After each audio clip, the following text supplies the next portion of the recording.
What is going on, everybody? Voidlego here, back with a brand new episode of Higurashi When They Cry. Last time we had just gone back to school and picked up a metal bat so we could protect ourselves. Then later on in the day, at night when we returned home, our parents weren't there as they went off to Tokyo due to our father's work. And Rena showed up, and well, we mashed up her fingers is the best way to put it. And yeah, let's just continue on. First of all, we have to look at the tips we didn't look at last time since, well, it was running a bit late. よく映画などに登場しますが、簡単に言うとどのようなものでしょうか？ It's probably talking about split personality, or most commonly DID. 複数の人格を持つことによる逃避と考えられています。多重人格は逃避の一つなのですか？さようです。そのメカニズムは完全には解明されていませんが、精神を守るために脳が行う防御行動の一つではないかと考えられています。例えば貧乏な人がお金持ちになった自分を想像するという現実逃避ってありますよね。これも多重人格なわけですか？極論はできませんが、講義的にはそう解釈できます。つまり誰にでもあり得る現象なのです。Yeah, we all sometimes want to escape to fantasize. その現実逃避の見境がなくなると二重人格になるのですか？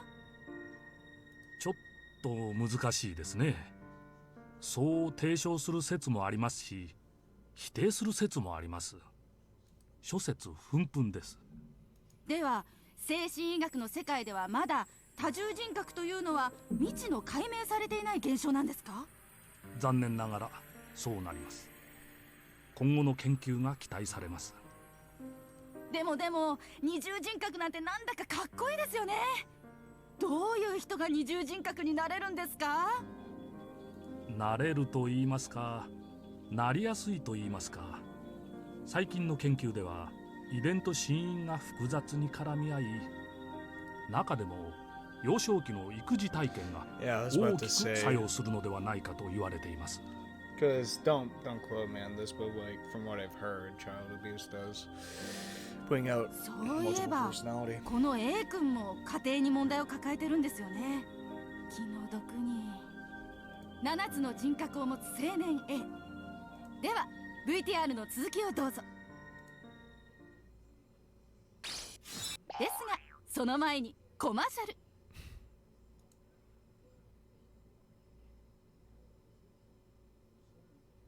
At the 7th of March, aka just 7-Eleven. 7th of March was a bargain supermarket with food and alcohol.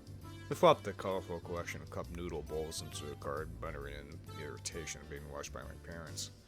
As expected, Mom gave a disbelieving look and asked why I had to get so many flavors. 最近のカップ麺は凝ってて種類も多いんだよ。どれも一通りは食ってみたいし。I know it was pretty selfish of me, but I thought I'd at least give it a try. Looking displeased at the sheer amount and the number of different varieties, Dad told me to go get a multi-pack instead of individual ones. Well, I had a feeling it'd end up like this. Now that Dad has thrown his hat into the ring, I'd had to compromise. それじゃあ一種類しか食えないよ。飽きちゃうって。I was resisting as a formality. I had already given up inside and wasn't sure which case of noodles to get. Mom and Dad were already waiting in line, calling for me as I struggled with the decision. The line is short, and there isn't much time. But with no choice, I quickly searched the cases of noodles for what I want. I'm in trouble. That's it. Pokeborn and ginger, extra large. If I let Mom pick, she'll err on the side of safety and get soy sauce or salt flavored. So when I plonked a huge large box of pork bone flavor in a shopping cart, Mom looked back at me with an expression as if to say, "These ones?" To show her this was my last compromise, I began explaining the choice. 豚骨はうまいんだよ。大盛りだけど大味ってわけじゃないし。I remember insisting that the noodles I picked were the right kind.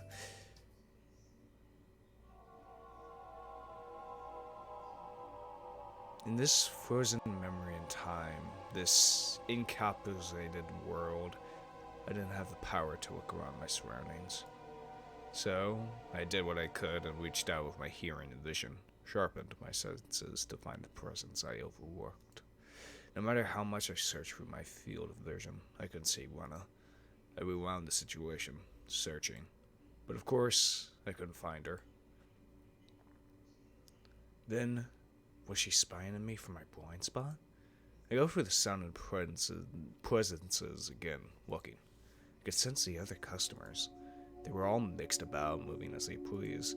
There was nobody looking over this way, and no one trying to get behind me. Not here. Couldn't be here. Probably wasn't here. I would definitely notice if someone was right behind me, even when I wasn't on my guard. I smiled widely at the thought of using a vague word like probably right before contradicting it with definitely. Then, I paused my mental replay as a chill ran down my spine. There was definitely a presence like a shadow behind me. That was a terror unlike any other. If a presence really had manifested behind me, I would definitely have turned around to check for it. But the world had moved on, and there was no way for me to turn around. While carrying that frightening shadow on my back, I was gratefully running around the store searching for a case of noodles. Running through the instant noodles section, bad-mouthing my mom, but there was that presence constantly at my back, sticking to me like a shadow.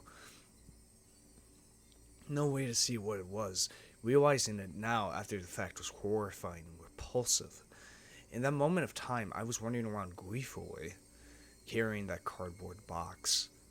Tap, tap. But listening to that moment again, I could hear footsteps out of my mind going pit-pat with every step. Tip-tap, tit-tap, tit-tap. Pit-pat, pit-pat, pit-pat. Tip-tap, tip-tap, pit-pat, pit-tap. Tip-tap, tip-tap, pit-pat, pit-pat. While I was running, the sound of those barefoot footsteps going pit-pat were right behind mine. Me running around gleefully, and that closed off a moment in time. But I didn't hear it. No, I heard it. That's why I remember it. I didn't think I had heard anything. That's why I didn't turn around. That is why I didn't turn around. In that moment, the pit-pat of those footsteps were following me the entire time. I couldn't run faster and escape. I couldn't run any faster than I had ran at that time. I couldn't turn around. I hadn't turned around before, not once. Then I returned to my parents and started talking. The shadow-like presence was right at my back. Since I didn't move, the shadow didn't move. That is why it made no sound. That was all. At that time, I didn't take a single step while talking with my parents. I was just standing there. This was undeniable, and yet I heard it. A pit-pat. That shouldn't be. If I took 3 steps, it followed 3 steps. Wasn't that the rule? There was no sound other than that. At that time, the entire world had gone dark. A sudden darkness. It was the end of my reflective journey. I was tired. I wanted to end it. Someone turn on the light, except my body couldn't move, as if I was sewn into that moment in time. Pit-pat. My past self's hair stood on end. Then it's impossible. Now that's just breaking the rules. I haven't moved, so you should be movie either. I couldn't move, so you shouldn't be able to move either. Follow the rules. Pit-pat. Yet that sound echoed in the darkness once again. The hair on the back of my neck pricked up on end. It was so close that it was hard to tell whether it was touching my hair or not. Why couldn't I move, like how the presence was moving behind me? I quickly realized I could move. It's just that I was scared and didn't want to. But now was the only time I could turn around. It was something unforgivable in this moment in time, but I needed to turn around immediately. As if my entire being was trying to force me to stop, it began to administer a pain like a needle being struck into my every pore. I'll turn around. I'll turn around. I'm not scared at all. I'll turn around. I'll turn around. I'm not scared at all. A scream I was unable to vocalize. Ooh! I turned around. At first, I couldn't understand the meaning of it. What is this? Just as a person's mouth might bite into an apple, slurp the juices, and finally discover that it was an apple, my mind began to process the scene before my eyes by eating the apple. Munch, munch, chew, chew. Slurp the juices and discover the apple. Meaning, what was in front of me was... Gah!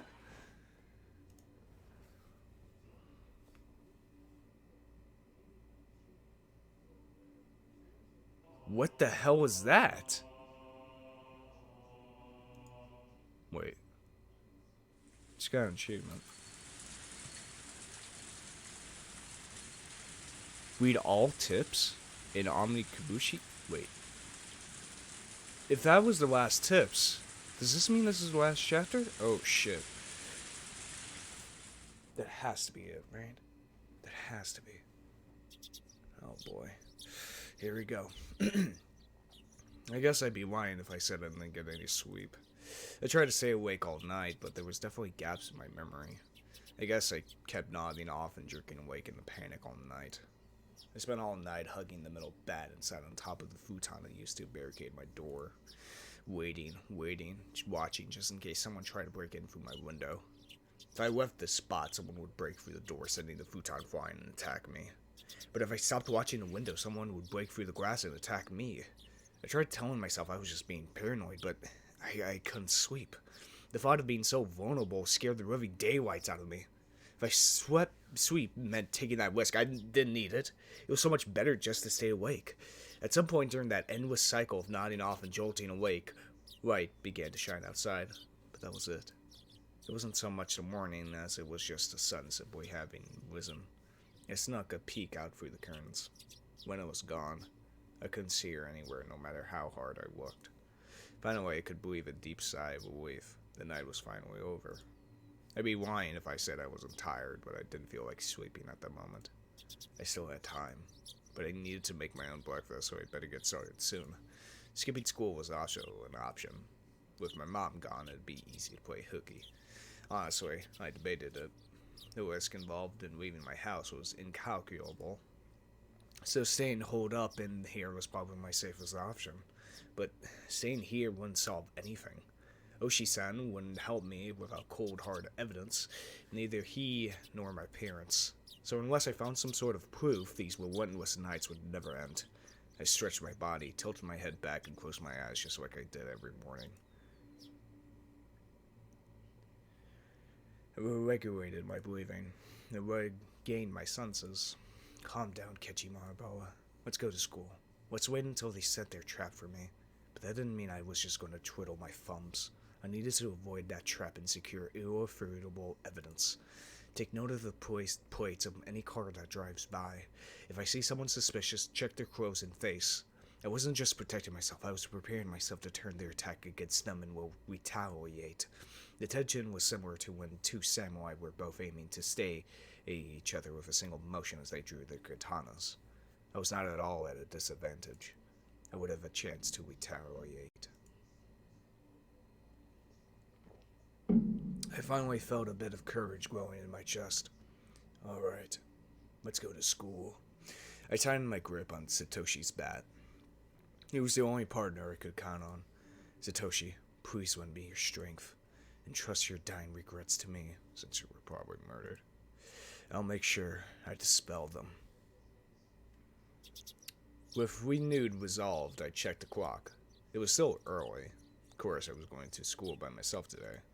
If I didn't want to run into Rena or Mion, I needed to leave now.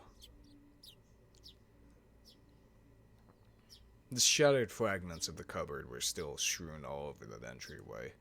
Alright, I meant to clean that up last night, but never got around to it with the phone call and everything. If my parents came back and saw this while I was at school, I would never hear the end of it. Still, I'd be wasting time if I cleaned it up right now, and considering what would happen if I ran into Rena or Mion, it wouldn't be too late to clean it up after I got back home. Making extra certain that the doors were locked, I left the house. My uniform was still covered in mud from yesterday, so I left it in the washer. Today I was going to go to school in a tracksuit. By wearing a different outfit this morning, my mind was forced to accept that today was different from yesterday. I had a hunch. Today might be the day I get killed. Keep your guard up, Kechi Maraboa. The only one who gets to decide if today's my last is me. Well, considering we got the achievement for reading all the tips, and maybe, yeah.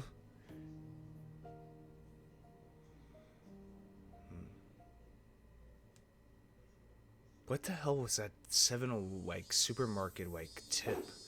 What was that supposed to mean? What did Ketchy see in like a memory that you can't change? What the hell would it have been? I don't know. I spent the morning practicing my swing like it was my natural routine. After a while, when I arrived at school, our eyes met, but we said nothing. Lena said nothing about last night, as if it never happened. But I could see that those events were real by the wounds carved into her fingers. I just heard her telling Sadako and the others that the bandages were from hurting herself in the kitchen. Though, it wasn't like it bothered me.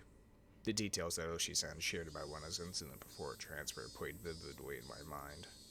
Now that I knew about it, I couldn't even dream of Wena as a cute, ideal girl.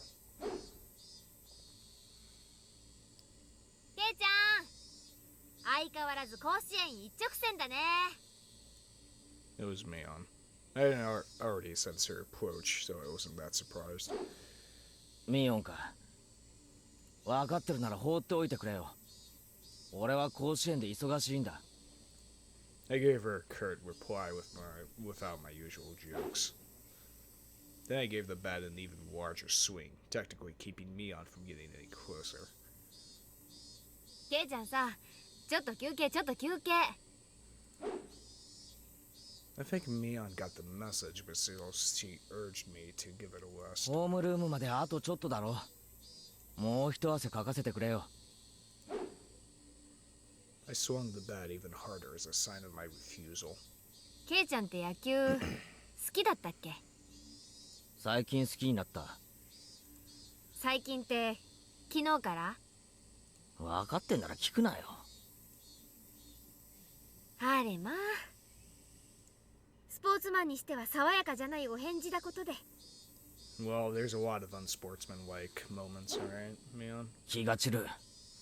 放っておいてくれ。I ignored Mion and kept swinging. Normally she'd get mad or bored and leave if someone gave her the cold shoulder like this, but Mion just stood there, waiting patiently for me to stop swinging. I didn't sense any hostility, but we were at school in plain view. I doubt she'd suddenly attack me here. Or was that too naive? Still, I was starting to get tired. Maybe it wouldn't be so bad to take a break and hear her out. 何か用なんだろう。なんだよ。Sweat poured from me as I stopped swinging. I noticed my shoulders were heaving as I breathed. I cursed my lack of exercise. This way I might not be able to move as needed when the time came. Should probably keep practicing my swings to build some stamina in addition to the exercise for carrying the bat around with me. 用ってわけでもないけどさ。お疲れのようなら後にするけど。今でいい。I'm only dealing with you right now because I judged the situation to be safe. Talking to you alone and away from others, that's out of the question. さ。Mion was uncharacteristic way trying to choose her words. But unlike Oshi-san, it didn't look like she was going to talk about something I'd rather not hear. Mion was puzzled, trying to find the right thing to say. But then she gave a hearty laugh to break herself out of that mire. おじさんダメだわ、こういうの。ボキャ品はつらいわ。なんだよ突然。言いたいことがあるならはっきりと言えよ。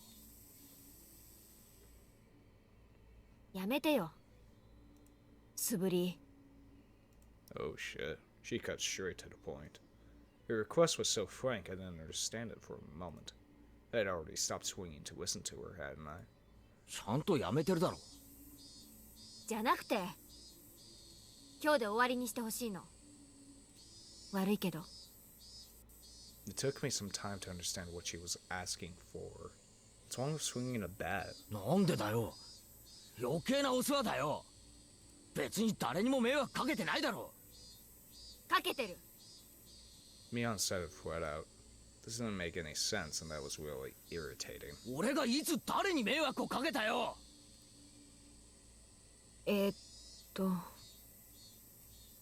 Mion was at a loss for words, but she finally made up her mind and spoke, though she stuttered as she said it. だってさ、ケイちゃん、それ人のバットだしさ、無断借用は悪いし。転校した生徒の忘れ物だろ。本人が取りに来るまで借りてるだけだよ。ああ、まあね、転校したし。Mion grew uncharacteristically flustered. That made it all too clear that the transfer was wrong. でも変わってるよな。兄貴だけ転校なんだろ。妹は転校しなかったんだろ。Mion couldn't hide her reaction as my words shook her up. ケイちゃん、知ってたの？王城聡、聡子の兄貴だろ。去年鬼隠しにあって消えた。Unable to respond to that, Mion fell silent. レナにも言われた。なんで素振りを始めたのかってな。サトシもやってたんだってな、素振り。それも失踪の直前に。これってさ、お社様のたたりに合う前兆ってわけなのか？ Now the question is, did Satoshi do it because of his own, like, paranoia, and maybe he thought everyone was against him? Or was he actually trying to protect himself from an actual threat? Or maybe the village isn't in on it. Or maybe it is. Maybe it's not. There's so many damn ifs or whats in this game. I don't know what to, like, what theory to think, you know?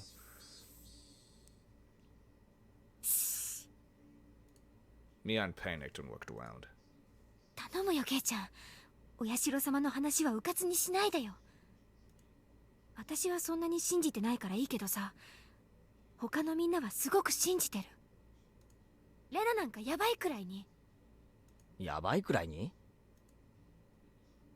とにかくみんな怖がってるんだよ。もしもこれが悪ふざけならやめな。サトシの真似は絶対にやめて。 I was the one who was scared. Who do I have to thank for taking up this bet in the first place? But still unsettled me knowing that my actions were overlapping with Satoshi's. It would be one thing if someone suggested it, but I thought I was making my own decisions. 先に言っとく。俺はサトシのことは何も知らない。みんなが隠してたからな。隠してたってわけじゃ。毎年起こる事件のことを隠してたろ。それはケイちゃんを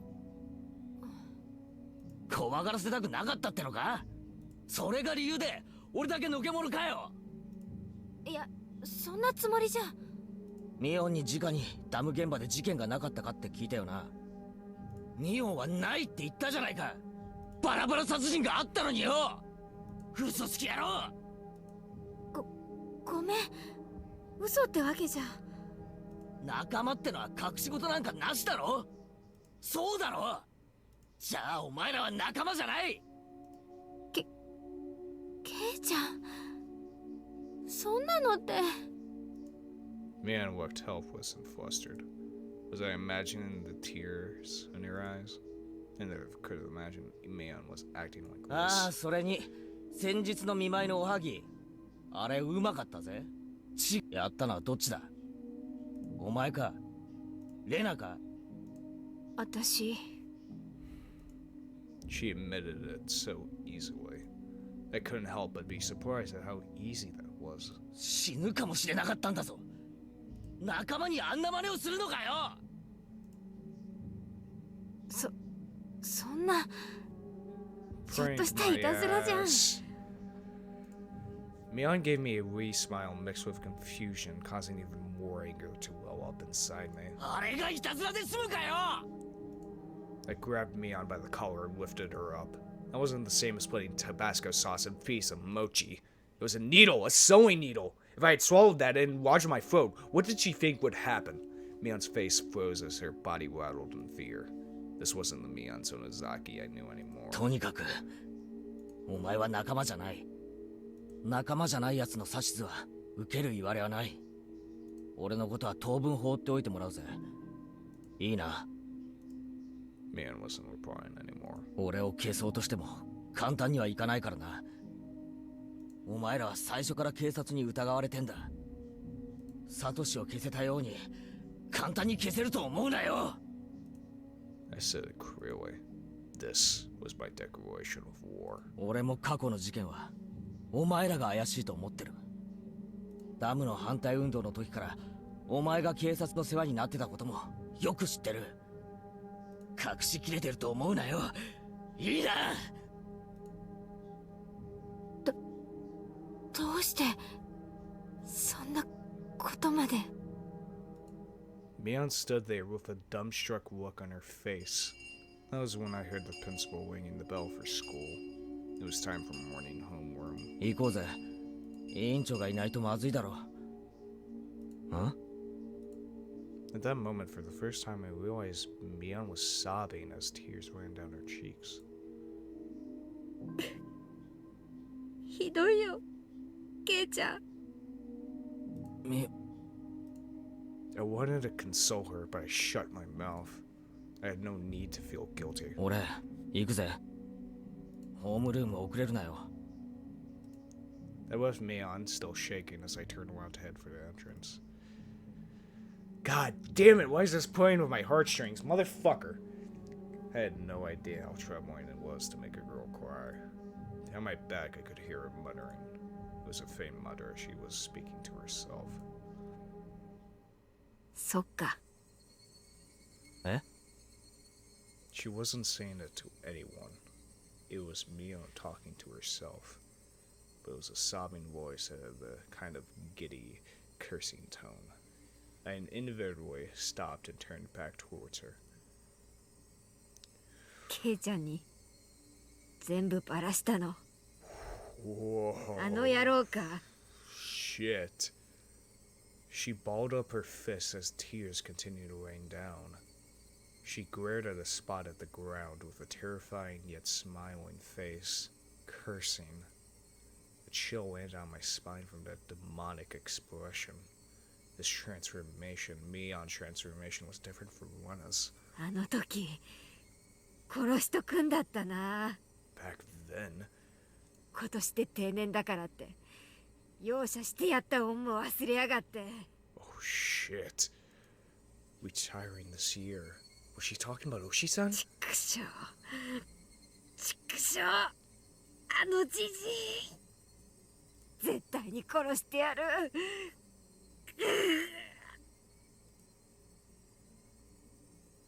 It felt like the air itself had begun distorting.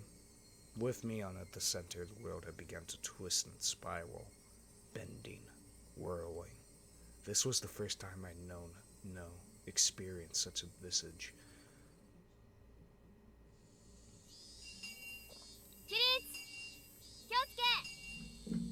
Mian made up an exercise for her wet eyes by saying there was something wrong with her contacts. After that, neither Lena nor Mian spoke to me for the rest of the day. Neither Sadako nor Wika-chan looked me in the eye. Strangely, I didn't feel hurt. Everything had just went back to the way it was. The month since I transferred in had been almost too much fun. That was all. School was supposed to be something like this to begin with. I should have not disliked that feeling, but today it felt oddly refreshing.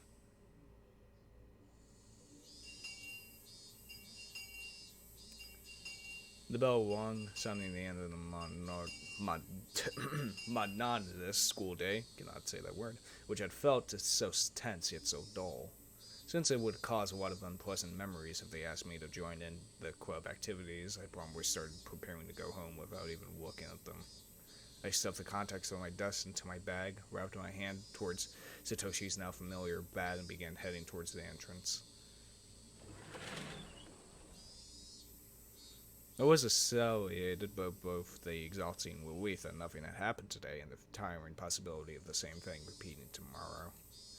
But deep down inside me, far beneath in the recesses of my heart, anciently, I knew this would be the last day of this cycle. Wait, this cycle? I couldn't tell how the ending would be, whether it would end as I wished it to end, or it would end as I hoped it wouldn't. Regardless of my current state, there was something more important than how things would end. There was something I wanted to know. Why did I have to be killed? How did it come to this? Why? For what purpose? The sunlight was relentless. The sun, the heat, even the air. They wouldn't give me my answers. Or could it be that the cries of Higurashi were desperately trying to tell me something? Somewhere mixed in with their shrieks, Tomoaki-san and Satoshi were also probably to tell me something. I simply haven't been able to realize it yet. When I do realize it, I wonder if I will be amongst the Higurashi, fruitlessly crying to the next victim. Glancing down at my feet, I saw Higurashi on its back, spasmily weakly. Breathe, breathe, breathe. There was still so much of the summer left, yet this one was already chirping its last song. I couldn't tell what it was saying, no matter how hard I listened. But I had to try. I had to try to listen to what it was desperately trying to tell me. At that moment, the shrills of the Higurashi ceased at all at once, as if they had huddled together, feeling that the person who brought them to their dreadful fate had arrived. There was no mistaking it. The presence was approaching. The sound of footsteps was almost non-existent. If the Higurashi hadn't warned me by ending their chirps, I wouldn't have noticed. My exhaustion left me in a heartbeat. In its place was a rush of adrenaline that sharpened all of my senses. I was just barely able to hold back that creeping, suffocating feeling of horror. It wasn't something that I could hold back for long. But in this moment, when I needed to be razor sharp, I was able to retain my composure. I wasn't going to shout like I did yesterday. I hid myself calmly amongst the trees, waiting for my pursuer's shadow. Could I get them to pass by me? No. Since I was able to hear their footsteps, they were probably also able to hear mine. They might have already been able to tell that I've hidden myself and was holding my breath. The person tailing me, was it Rena, just like yesterday? If it was Rena, I wouldn't hold back. I could just yell at her and make her go away. I'd go ahead like yesterday. If it wasn't Rena, it would depend on how they acted, I guess. The footsteps ambled closer. I swallowed, wiped my clammy hands on my pants, and readjusted the grip on the bat. I could tell that the fear that I had been beaten back once was now waiting for another opening to come at me. Who could it be? I peeked out from behind the tree at the person following me. Whoa, my imagination hadn't led me astray. It was Lena. There was a bit of relief as I realized it was someone I knew, but the feeling left me in an instant. This wasn't the same Lena that I knew. Her eyes were dark and lifeless, but her mouth appeared as if it was carved into a crescent. Yes, it looked like she was grinning slightly, and in her right hand was a hatchet. Oh shit! Oh shit! I hid myself behind the tree once again and recalled the unbelievable sight I just saw.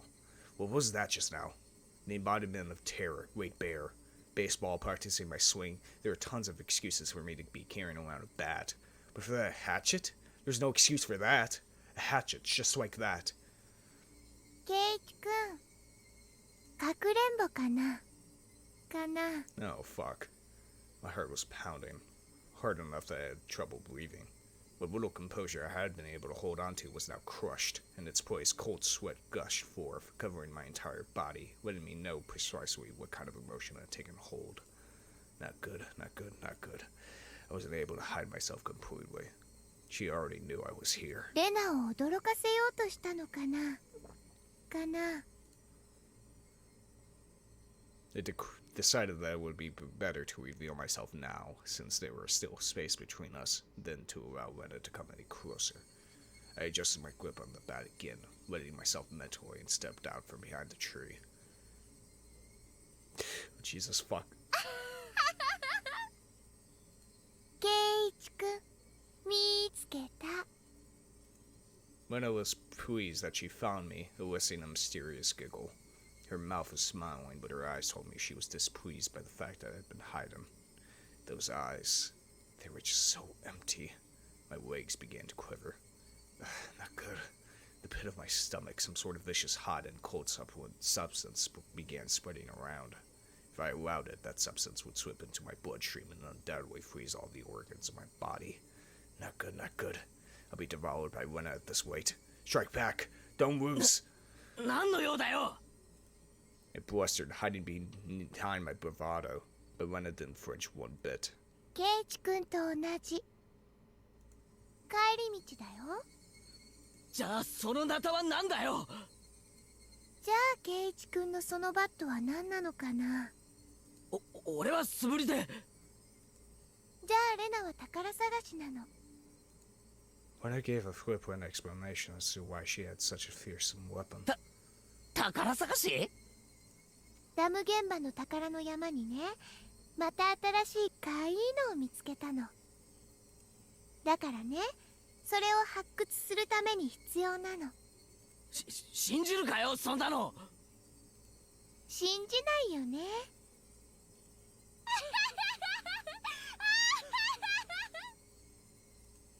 Lena's laugh was obviously very strange. I'd seen Lena's transformation many times before, but the one today was completely different. Like her mischievous tone and the shrewd glint in her eyes. It wasn't something that roundabout. I'm not sure what to say. It was just so obvious.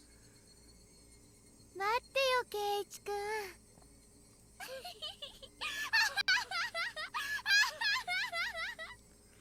God damn it. It's so hard to see what is like supernatural and what's just like normal things. Maybe Lena does have like split personality. Or maybe it's Osho-sama possessing her. Or what? I don't fucking know. Or maybe it's even like another option. Lena didn't stop walking, even as she let out that eerie laugh. Whenever Lena got too close to me, I would scurry away and turn back towards her. The cycle repeated over and over. No matter how you looked at it, I was being chased by one and was trying to escape. ついてくるなよそれはできない相談だよ。レナのうちもこっちだもん。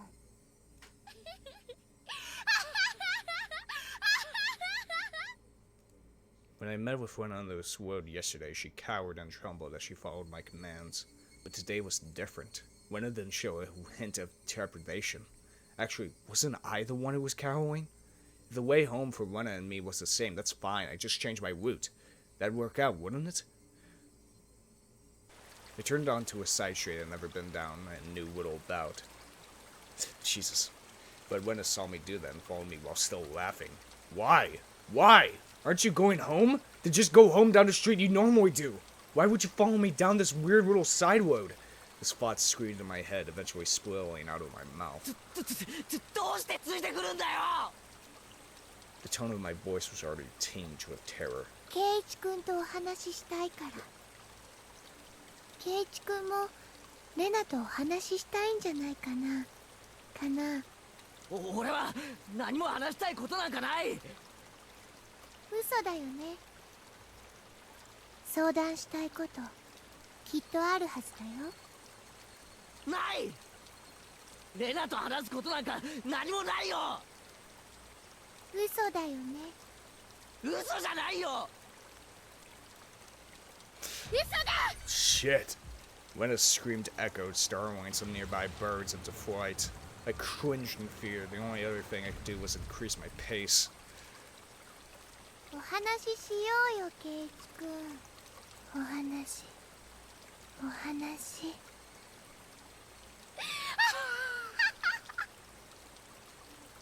Why was I running down this unfamiliar and deserted ケイ street? チ君には悩んでることがあるんじゃないかな。ないよ何も悩んでない嘘だ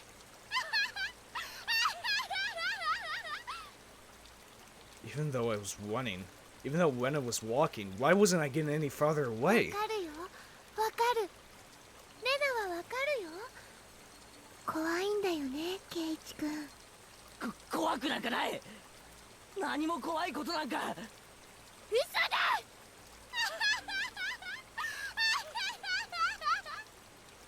Oh, she has lost it. My breathing grew heavy and felt like my legs were giving out from beneath me. When I wasn't even breaking a sweat. レナだけは相談に乗ってあげられるよ。今度こそ乗ってあげられる。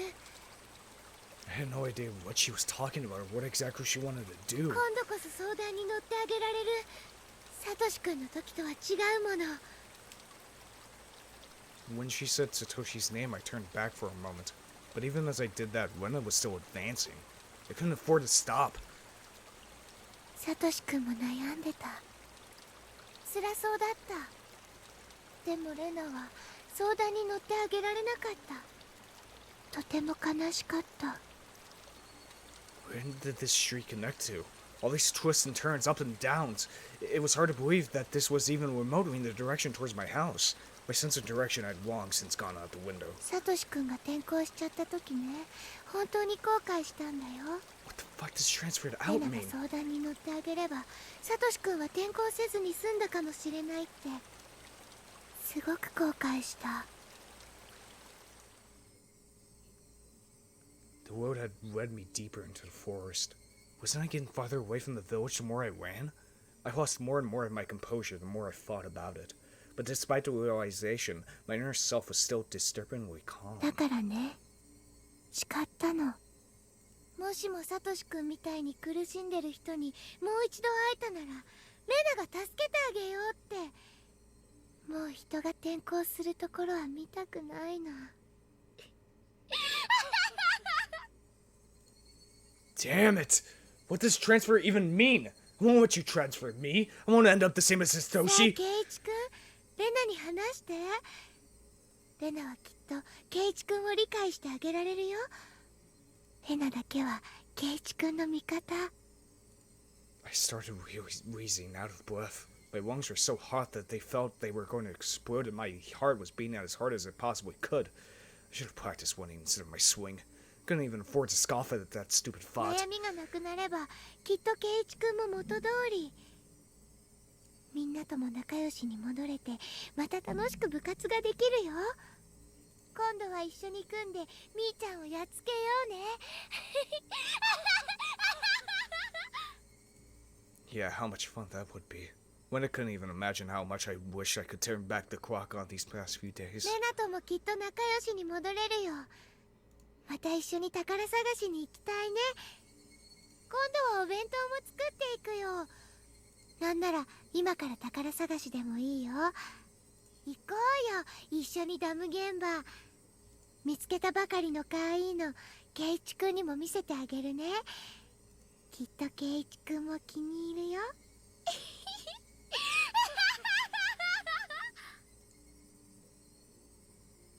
My footsteps made pathetic clapping sounds as my legs wobbled and flattered.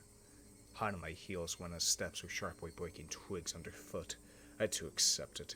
I was on the run, being chased by Rena. If she caught me, it was all over. I realized it instinctively. I couldn't even begin to think of what the end would entail. Just that if I was caught, it was all over. That's all I knew. It didn't matter how it was going to end, I wouldn't let it end. Not without knowing anything, not yet! That momentary lapse was all it took. Of all the things that could have happened, my knees buckled underneath me and I crumbled towards the ground. I tried to stand frantically, urging my legs to respond. I used my bat as a makeshift cane to prop myself up, but when I was already standing right in front of me.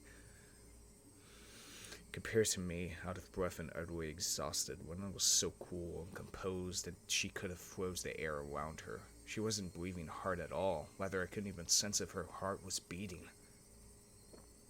何が怖いのかな。怯えるなんてケイチ君らしくないよ。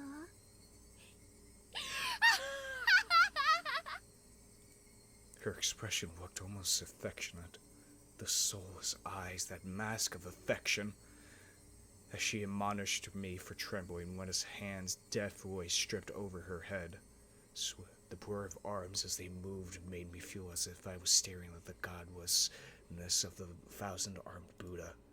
Then, as both of her hands met above her head, the hatchet that she had held came into focus. I stared up at it in disbelief. It was all I could do. 教えてくれ。サトシはどうなったんだよ。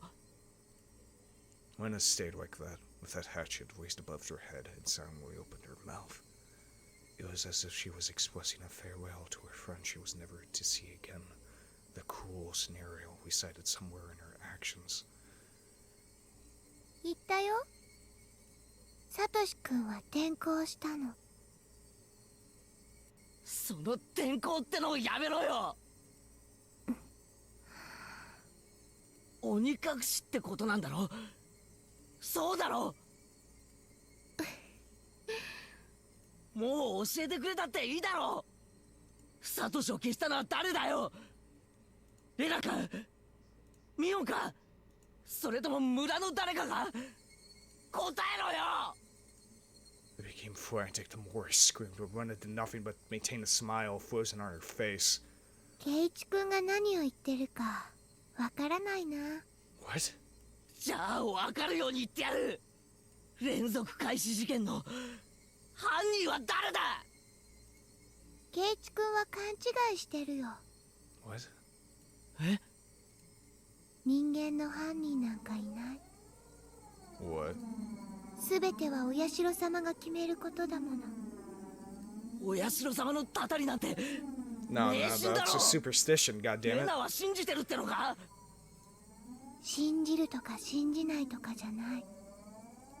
お社様はいるの。 Rena's gaze grew even more gelid.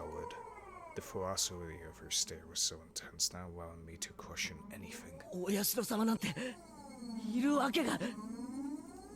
ケイチ君は信じないの？お社様。信じられるはずないだろ。そんなのいるわけがない。いるよ、お社様。ケイチ君だって身近に感じてるはずだよ。そんなもの感じたことないよ。 What, the paranoia? ケイチ君さ、誰かに謝られたことない？それもずっと。 What? All noise from the outside world disappeared. Ona's voice resounded loudly, そ terribly. れはね、許してもらえるまでずっとついてくるの。学校へもお家へも枕元へも。 I couldn't understand what Rena was saying. レナのところへも来たんだよ、お社様。だからレナは転校してひなみ沢に帰ってきたの。 I don't understand. I don't understand. What does transfer even mean? What was Rena ケイ saying? チ君のところにもお社様来てるんじゃない？きっと相談に乗れるのは私だけ。ケイチ君を転校なんかさせないからね。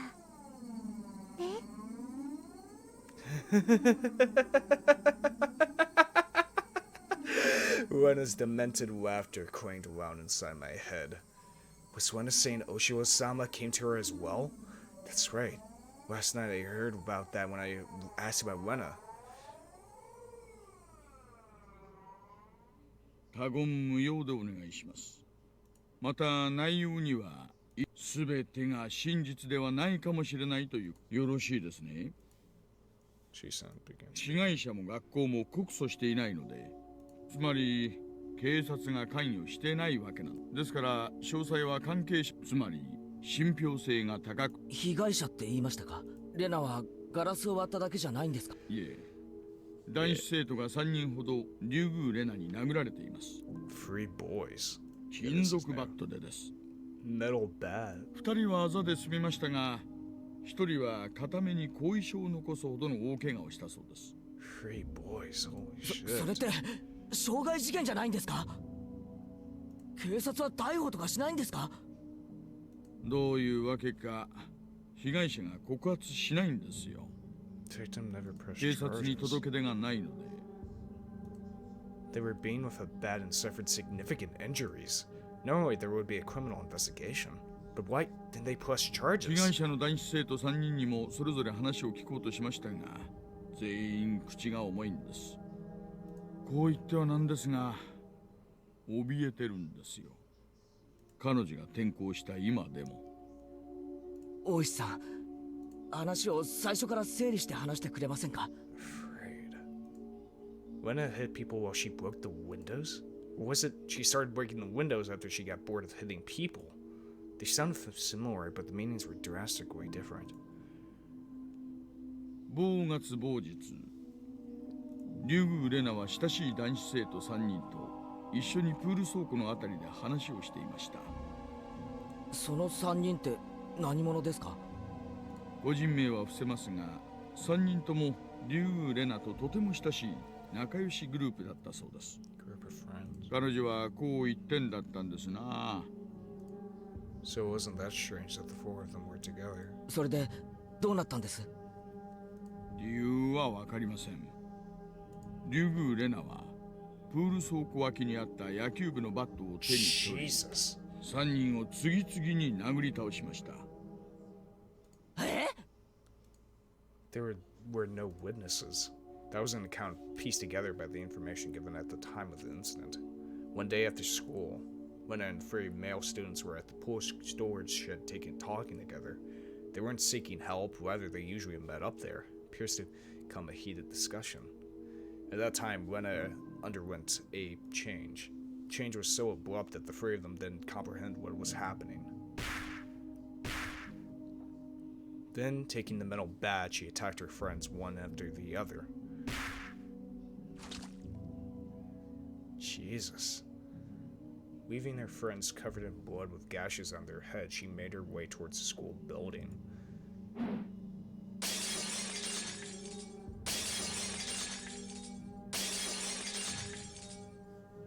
Then she broke the glass windows one after the other. So, what the hell would have caused to do that? Was it the superstition of Oshiwa-sama? Or... Wait a minute. I'm coming up with something. What if... Give me this way. Kechi, Rena, Satoshi, Free. All three had metal bats.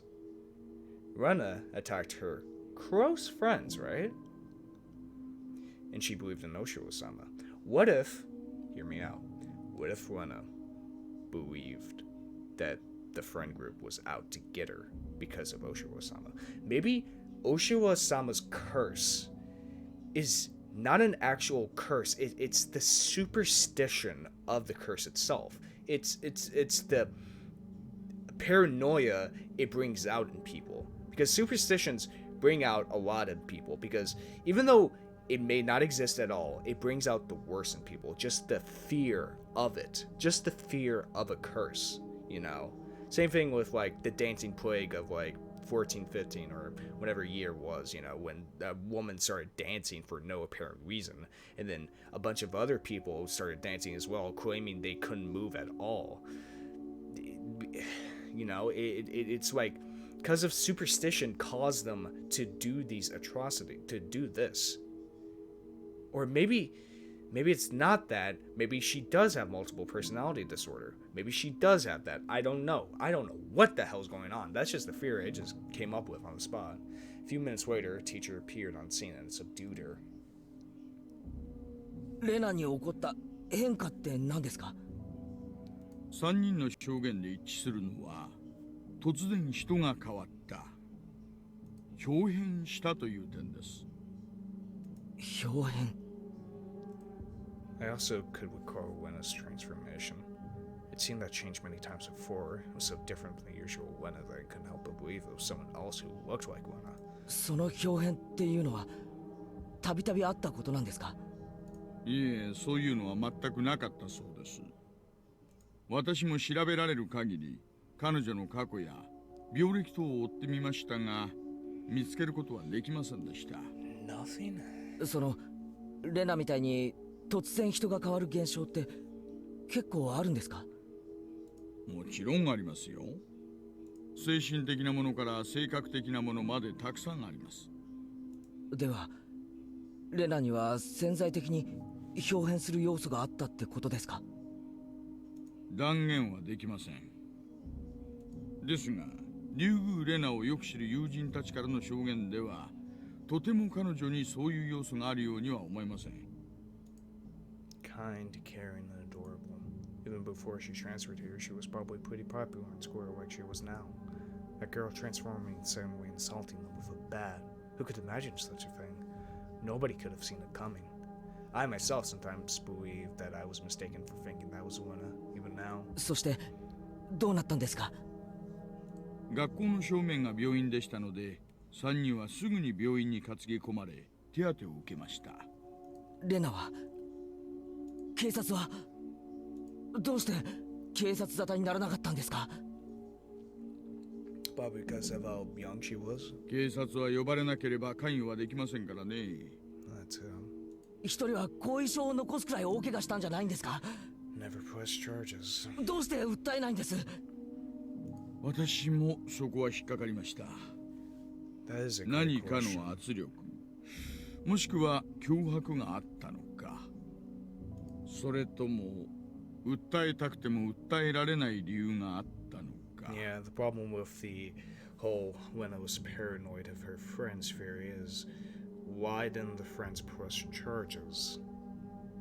Why didn't they do that? Why? もちろん大石さんのことですから調べたんですよね。ねえ、まあ。ですが、初めに言いましたよね。被害者たちの口がとにかく重いのです。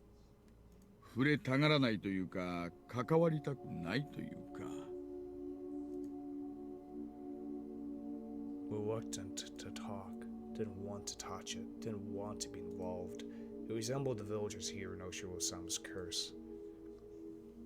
学校の先生とかからは何も聞けなかったんですか？学校は聖域なんですよ。隠蔽体質とでも言いますか。Yeah, that's true. 私も捜査令状を取ってませんから弱いんですよね。じゃあ学校側はノーコメント？いえ、事件の存在自体を否定しました。ですが某日、間違いなく病院に3人の男子生徒が打撲で担ぎ込まれたのは事実なんです。病院にその記録が残ってますので。被害者は語らず学校は否定する。何もわからないじゃないですか。ねえ、その事件があったという事実以上のことは何もわかりません。Well, we weren't. They were three victims, and really, that's it.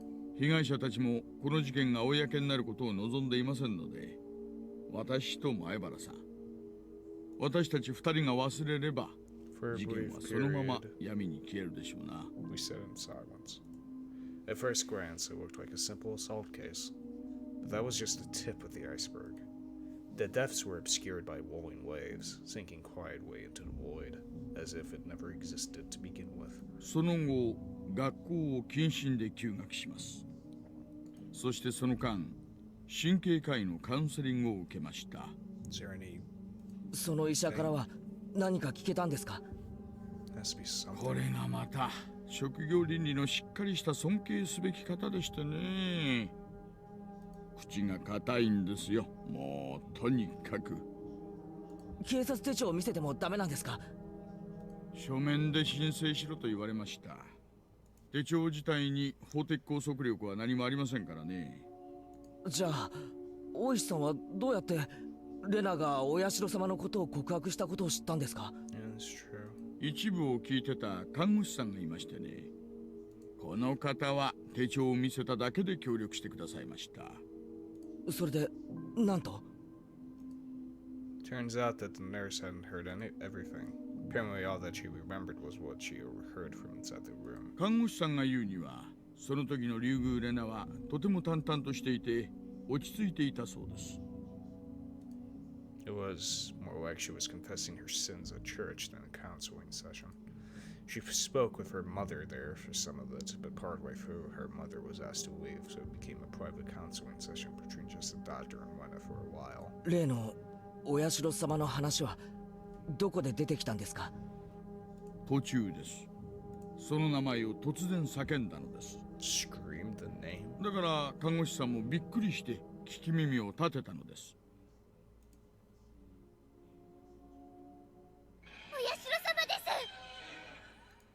When it suddenly shouted that, I had no idea what was said before that, so I had no idea what the meaning behind it could have been. The doctor, calmly and correctly, asked Lena to have a seat. そのお社様というのは何ですか？ Genway, ever so gently. A fundamental part of counseling is to be a good patient listener. ひなみ沢を捨てた人は必ずお社様に追われるんです。 Abandons. そしてとうとう私のところにも来たんです。竜宮さんが今のお家に引っ越される前に住んでいた町ですね。私は引っ越したくなかったけど、お母さんとお父さんの都合で仕方なく引っ越しました。でもお社様は許してくれなかったんです。Maybe Hoshiro-sama is a actual, like, I don't know how to describe it. Like an actual, I don't know, entity? Not like an actual demon, but like a mentality. Yeah, some type of like ideology, some type of mentality, an idea, not a person, not a single entity. More like, maybe it's more of the village identity, more of that mob mentality as well. 竜宮さんはきっとひなみ沢にもお友達がたくさんいたんでしょうね。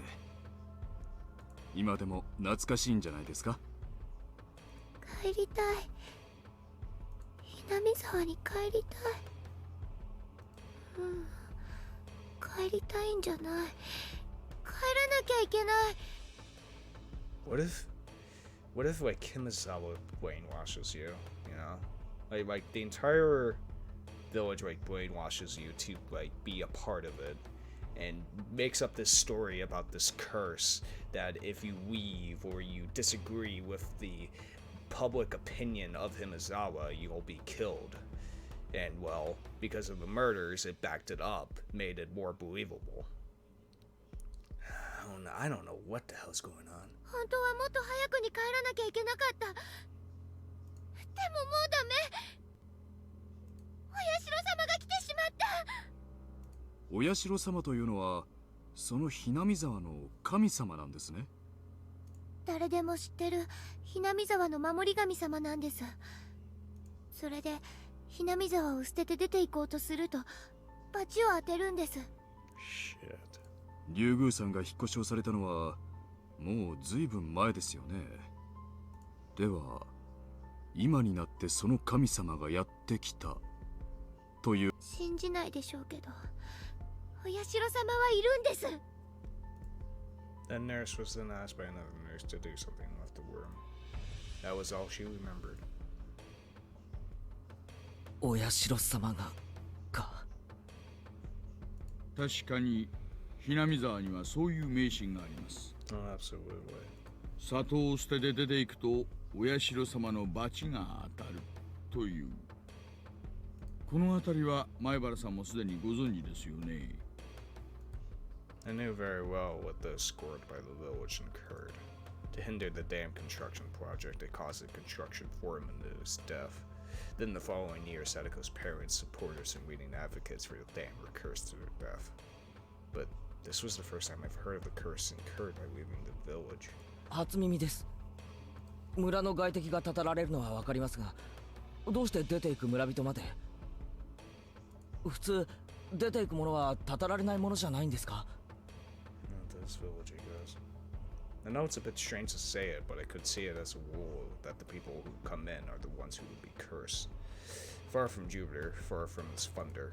Curses weren't something to chase after people that leave, were they? Oshi-san pondered for a bit on the other end of the receiver and began speaking again. ひなみ沢が大昔鬼ヶ淵と呼ばれていたという話はしましたよね。Yeah, the Ogre Village. We recalled hearing that. Long ago, Himizawa was feared and respected as the village of ogres. 麓の村人たちは鬼たちを崇めていました。で、鬼ヶ淵は神聖な土地なので絶対に不可侵。むやみに立ち入るとお社様のたたりがあるとされてきたんです。Those who set foot in Onikafachi, in other words, Himizawa, would be cursed. I couldn't understand that. それはわかります。でも出ていくのまでダメってのは。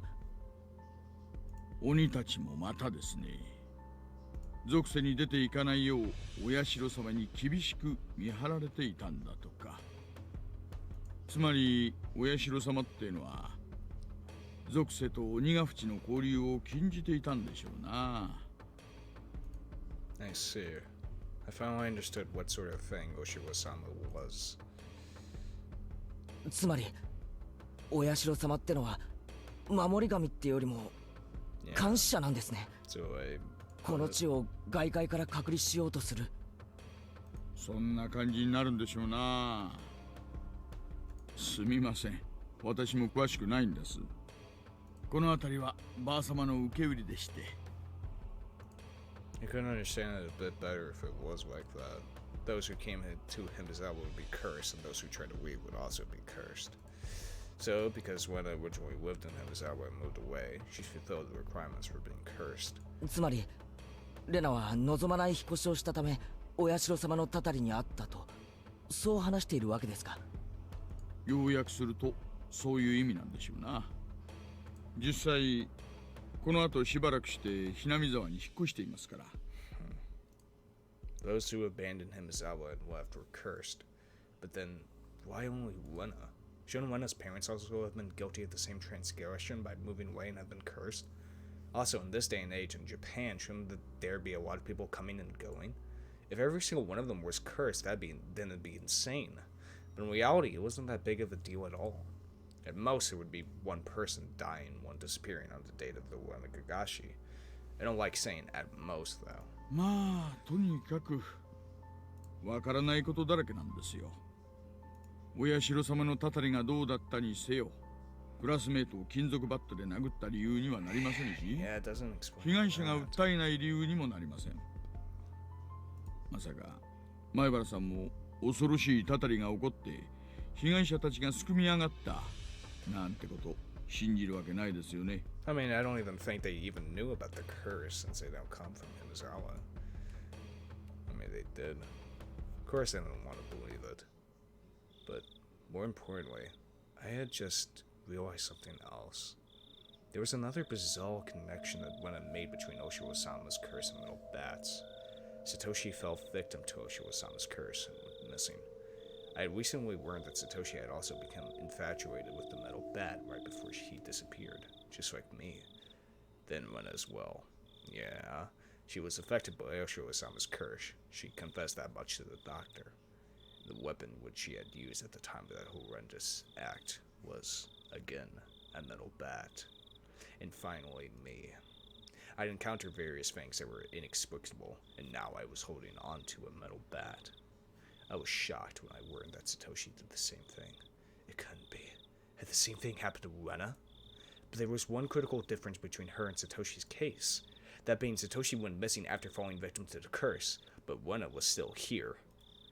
Both of them had fallen victim to Oshiwa-sama's curse, yet they were met with different endings. Maybe the only way to escape Oshiwa-sama's curse is to hurt other people? That's the only difference I could think of. Is that it? And finally, me. I couldn't call it a coincidence anymore. Lena, Satoshi, and finally me. Could it be that I was really under Oshiwa-sama's curse right now? No, more importantly than that, what should I do now? Satoshi had been demoned away, vanishing without a trace. Lena was fine. Fine? Lena had undergone a change. I could only believe that there was something that Lena wasn't Lena residing within her. And here right now, it was standing before me. レナ、教えてくれ。俺はどうなるんだよ。 Lena stood imposingly, then answering. サトシは消えた。だけどレナは消えなかった。じゃあ俺はどうなるんだよ。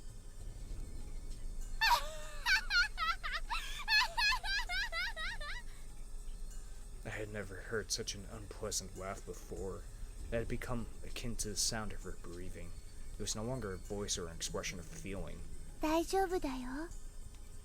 レナが助けてあげるから。Lena took one step forward, still holding the hatchet high above her head. さあ、One step closer, Wena's face spread out to fill my vision. 話して。 One step closer. Wena's nose was close enough to touch mine and was still pushing closer. 話したいことがあるんだよね。レナが聞いてあげる。助けてあげるから。ね。話してね。話してね。 I slumped down, landing squarely on my butt. It wasn't for some pathetic reason. It was all I could do to get as far away from Wena.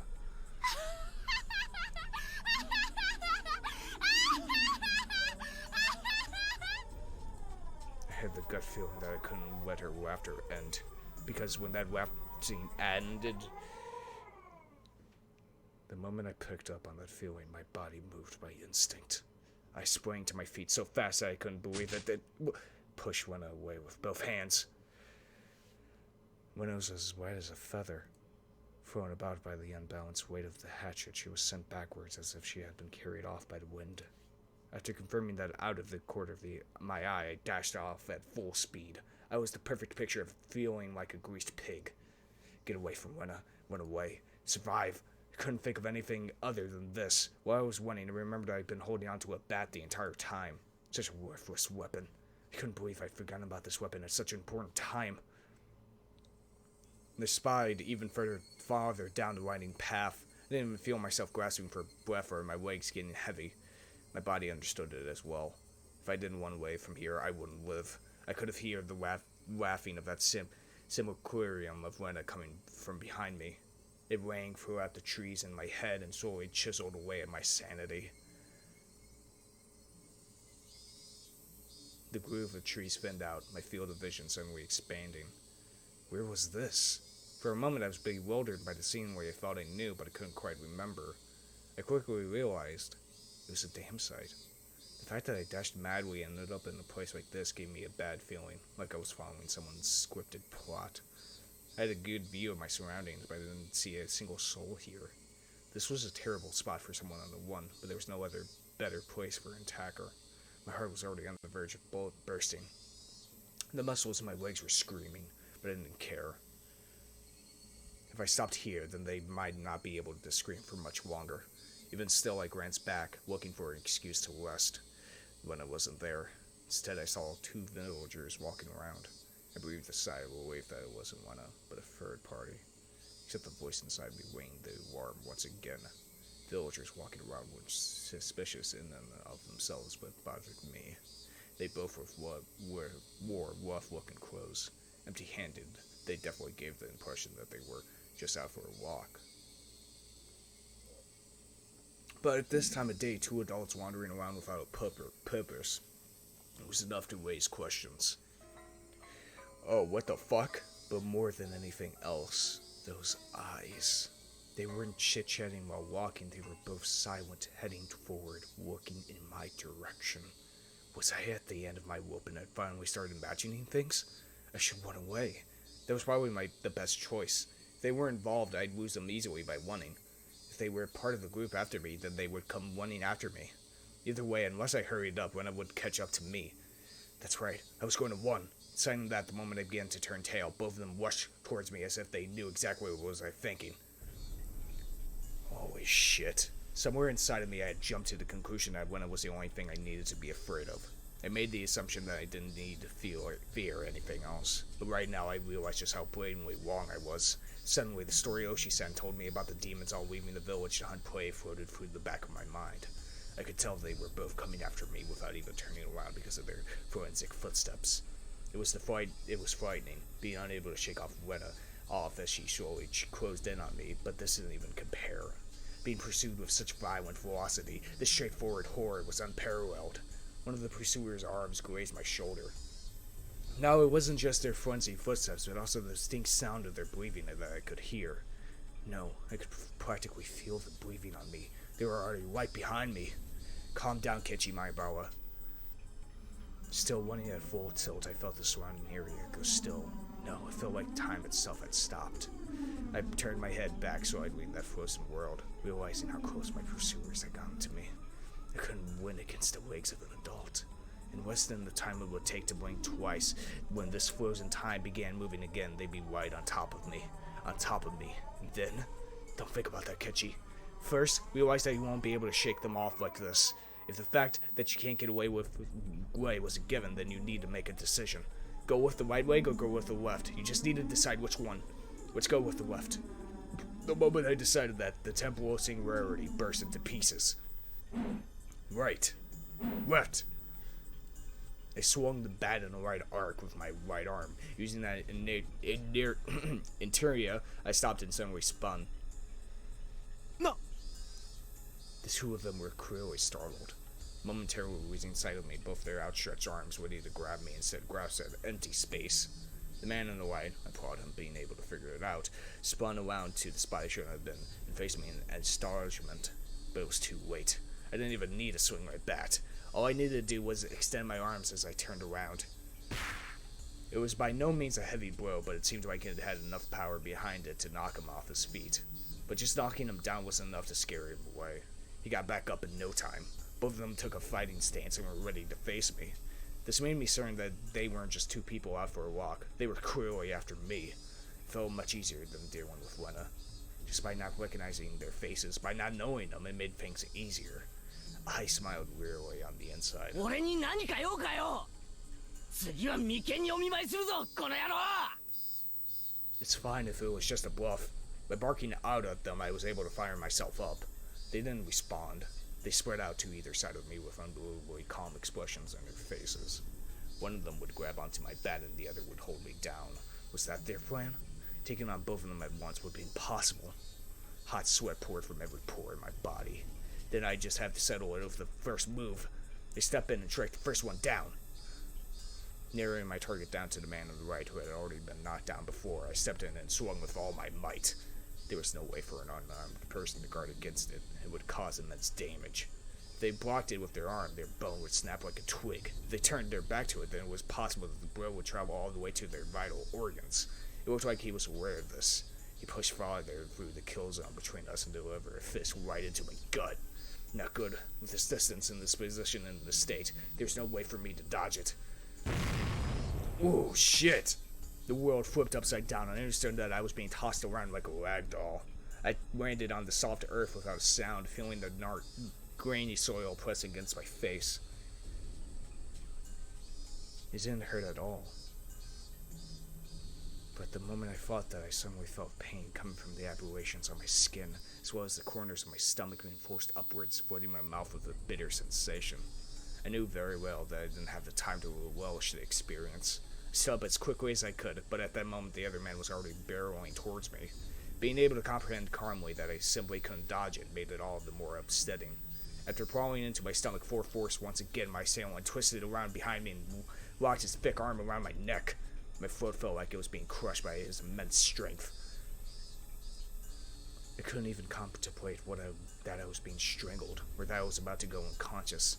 My vision simply darkened, and a silent whirring sound noise began playing deep inside my mind.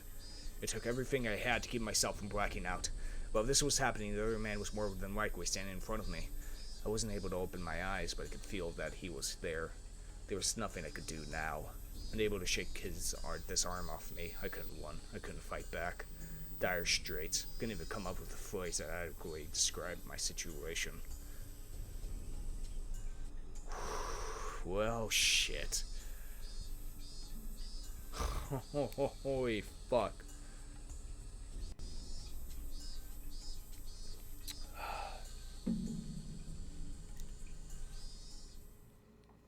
God damn.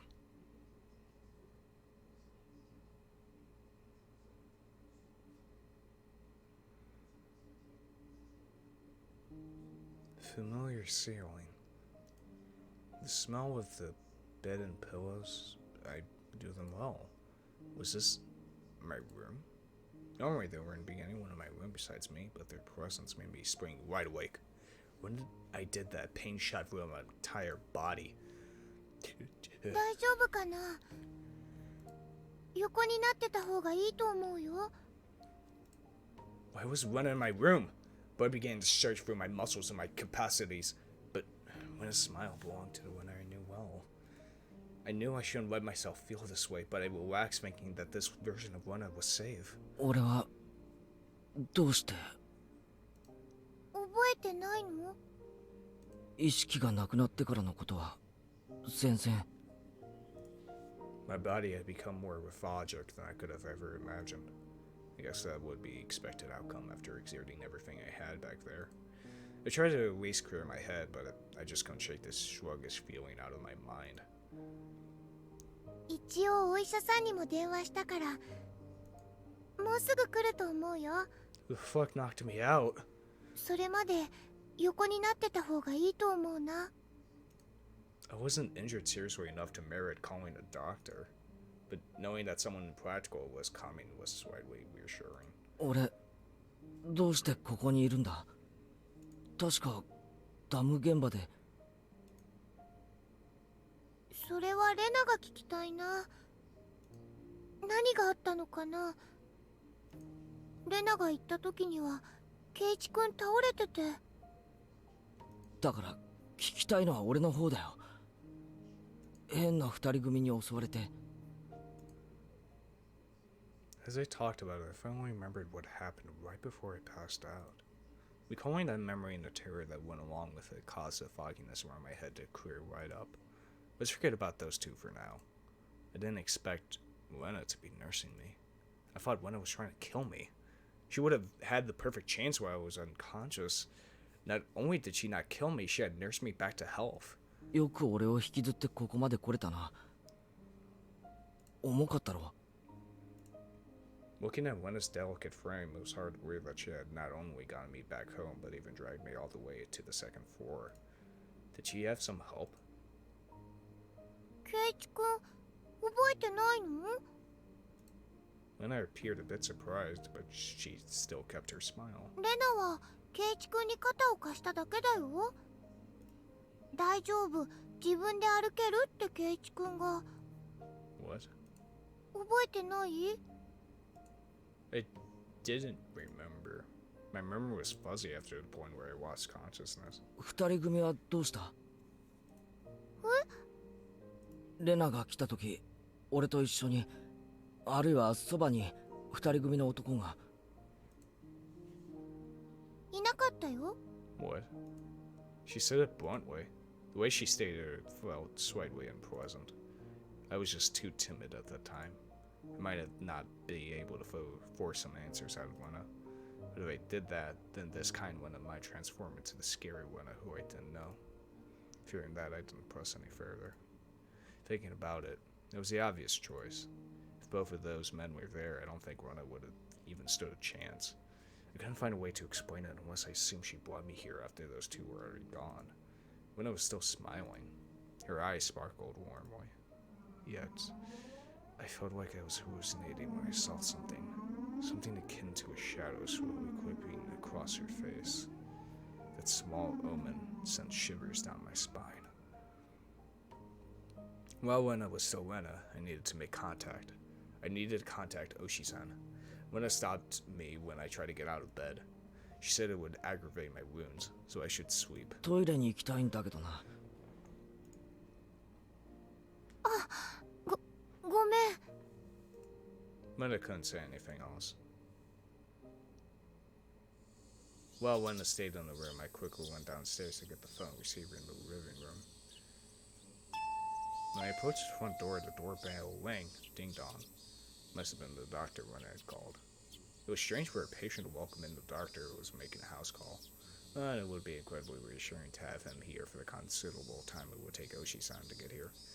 I curiously opened the door with that simple assumption and regretted it almost instantly. ミオン。あれ？元気そうだね。倒れてたって言うから様子見に来たんだけど。なんで俺が倒れてたって知ってるんだよ。レナが電話してきたから。他に理由が必要？ I understood why she would call a doctor, but why me on two? Lena was descending the stairs behind me. レナ、ケイちゃん大丈夫そうだよ。たく、心配して損した。そうだね。レナも心配して損したかな。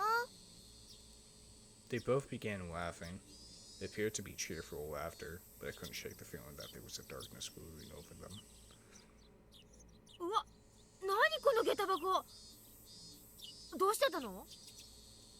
The shoe lack that I smashed to pieces had been like that since yesterday. 転んでさ、その拍子に持ってたバットで叩いちゃったんだよ。持ち慣れないもん振り回してるからこういうことになるんだよ。I kept the fact that it was none of her business to myself. でもこれじゃおばさまたちが帰ってきたらびっくりしちゃうね。後でレナが片付けておくね。さあ、ほらケイちゃん。重病人なんだからちゃんと寝てないとダメだよ。さあさあ、お布団に戻った。Both of them urged me up the stairs. I had no chance to call Oshi-san. I was pushed into my bed. As it was the first time Mion had been in my room, she began searching around it intently. She fiddled around my room and was scolded by Lena. You can imagine how it went. It was uncomfortable having my room poked about, but the conversation was so benign that it was heartwarming. During that innocent conversation, Mion said something as though it was perfectly ordinary. レナ、監督には電話した？ Director? みーちゃんに電話した後すぐにね。すぐ来るって言ってたよ。 Director? That out of place word gave me a bad feeling. When I called a doctor, then called Mion, and after that she called a director? Who was this director? Since Rena and Mion's conversation was so peaceful, it only felt slightly odd. 二人とも何の話をしてるんだよ。 Who the hell's the director? 監督ってなんだよ。ケイちゃんしんどいの？監督って言ったら監督だよ。What does that mean? 映画の監督とか工事現場の監督とか。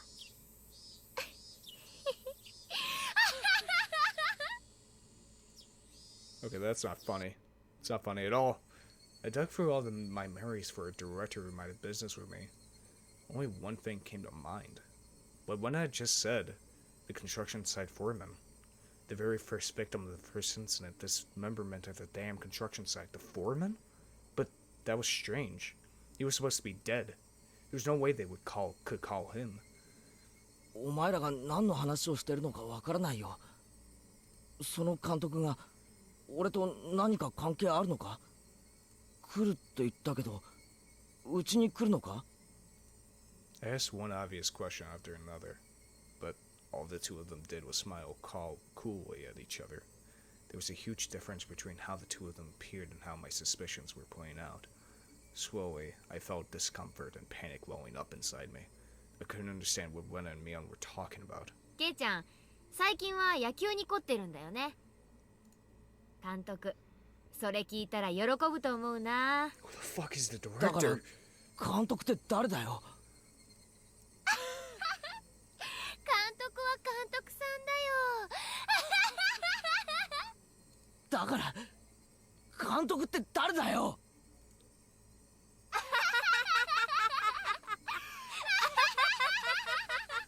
I'm going to fucking die. Rena and Mion looked at each other and laughed heartily. That disturbing cackle unpleasantly resounded around me.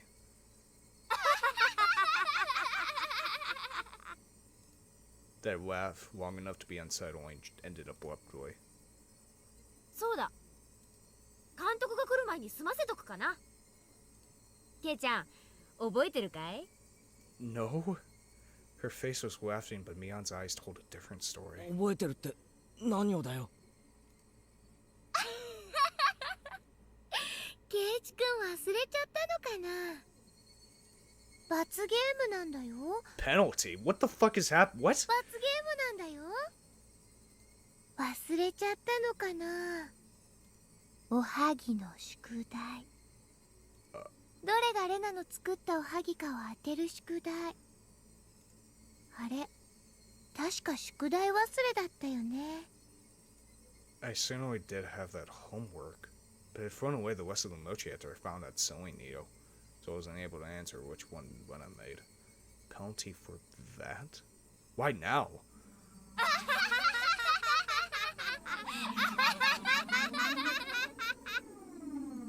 No doubt my question was written all over my face. Their answer to my question was that dry laughter. It could no longer make heads or tails of anything. I began to think that this entire day was somehow insane, strange, incomprehensible. Being chased by Lena, attacked by strange men, the penalty Mion and Lena were talking about.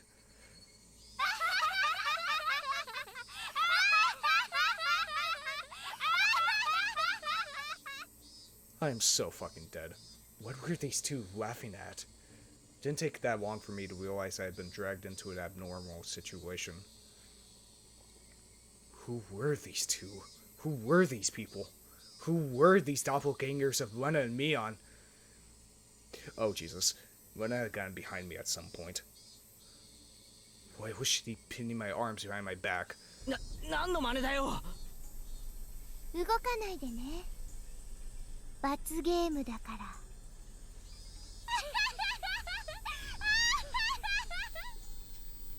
My body was already very sluggish, and when pinning my arms made it that much harder to move. I seriously tried to struggle, but she wouldn't even budge. My panic began to well up, and I realized this was well behind the realm of jokes and pleasantries. This freakishly monstrous strength that would have been impossible for the one that I knew. Then these thin, flare arms gradually fur me. Whose arms were they? ケイちゃん、抵抗しちゃダメだよ。快速台、何錠でもいいや。What? 罰ゲームに抵抗しちゃダメなんだからさ。Mion. No, that thing that looked like Mion spoke to me how Mion would speak to me. But I was certain that this was not Mion. Someone who wasn't Mion. Someone who was just pretending to be Mion. 監督が来る前に済まさないとね。Mion fished into her pockets and pulled out something bizarre. I could tell what it was just by looking, but for such a thing to be in her pocket, my mind wouldn't accept it. なんだよ、それ。It was a small syringe. Oh, dear God. It was a small, clear syringe, the kind a doctor might use if he wanted to get to them with a high fever. Lena held me even tighter, and I could hear that clattering laughter that no longer sounded like laughter blaring in my ear. That eerie laughter. It wasn't something that the Lena I knew could ever produce from her own throat. This thing that was pretending to be Lena, was this their real laugh? Unable to defend myself, the syringe Mion was holding drew closer, and that needle tip was waved in front of my face countless times. 大丈夫大丈夫。痛くないから痛くないから。何をする気だよ。これは一体何の真似だよ。ケイちゃん、何言ってんだか。分かってんでしょ。No. 何が？俺には何が何やらさっぱりわからねえよ。知ってるくせに。今さらかまととぶられてもな。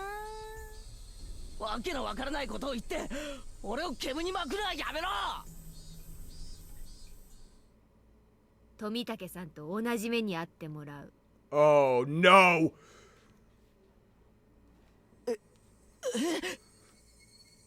The same as Tomariki-san? I didn't really understand what she meant. What did that have to do with the syringe? ケイチ君、とぼけてるね。うすうすは気づいてたくせに。Lena whispered in my ear, laughing as if to admonish me. But even the way she spoke was repulsive beyond compare. Playing dumb? Me? About what? What do you mean the same as Tomiki-san? But they didn't find any drugs in his body. What? みんな初めはひき逃げされたものだと思っていました。ですが、意識を確かめるために近づいた警官はすぐに異常に気づきました。喉がね。ナイフとか？爪でした。Nails. Nails as in fingernails with those gouged through. That's right. Tomariki-san had clawed out his own foot with his own nails and died. There's no way someone could die like that. So then for that to 薬 happen... 物を疑いましたが、そういう類のものは検出できませんでした。I saw the toxicology report. That's right. The police didn't find any drugs in Tomoniki-san's system. 警察は富武さんの遺体から薬物は検出できなかったって言ったぞ。 Two of them laughed together with that sickening laughter. Of course they laugh. To assume that such a medicine didn't exist just because the police didn't know about it was completely foolish. Meaning the drug that caused Tomoniki-san to die in such a bizarre manner did exist. If Mion injected this into me, then that would probably be all the proof I needed. That would basically mean I'd end up the same as Tomoniki-san. Become hysterical, scratching out my throat in my last moments, then die. For such an outrageous drug to exist, for Mion to be holding it, that I was about to be injected with it. At that moment, I did not feel there was any need whatsoever to question it. What kind of idiot, when he's trying to dodge a ball flying straight for his face, has time to think of a reason as to why it's flying at him. 観念しなって。んじゃ。 Mion's actions lacked any gravitas, and that made it even more terrifying. There was none of the ceremony like when someone is sentenced to death. There was no hesitation at all, as if she were brushing her teeth. Mion reached out with one hand and grabbed onto my chest. It felt like electricity had run through the back of my head and the entire world had gone dark. Did I stand up too fast, or did someone hit me really hard in the back of the head? Having lost my sense of balance, I was assaulted by a wave of dizziness.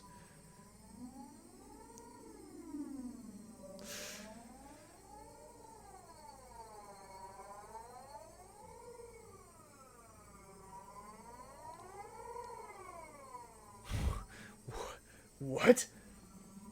That can't be just the end of the chapter. There's no fucking way.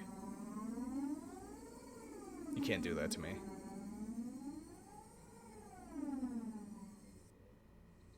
I squatted down for a bit. When I came back to my senses, my entire room had changed drastically. The numbness in my head was gone, and slowly I could tell blood was flowing to my extremities again. How long had I been squatting here? How many minutes? Or has it been hours? It's almost as if the hands of the clock had stopped moving the entire time. My eyes were closed, and that's how little time passed. Really? The air in the room wasn't filled up with that madness from before, only a dull silence. When I was there, pinning my arms, and Mion wasn't there to inject me with a needle. No way. Could it be? All of it was hallucination? No, there's no way. There was no other presence in the room besides my own. It was the weirdest experience I'd ever had. I was certainly with Lena and Mion. I doubted my sanity for a moment, but I was also seized with some sort of comfort. I guess a terrible ordeal was a hallucination. Neither Lena nor Mion, they would ever do something so terrible. My head grew hot. I could tell my emotions were welling up. Why? That wasn't a reason to cry. Why? It was sorrow. Why was I sad? I don't understand. I don't understand. Kind to everyone, not discriminating against age or gender. Mion. That Mion was spotted by the window in an unnatural pose. What?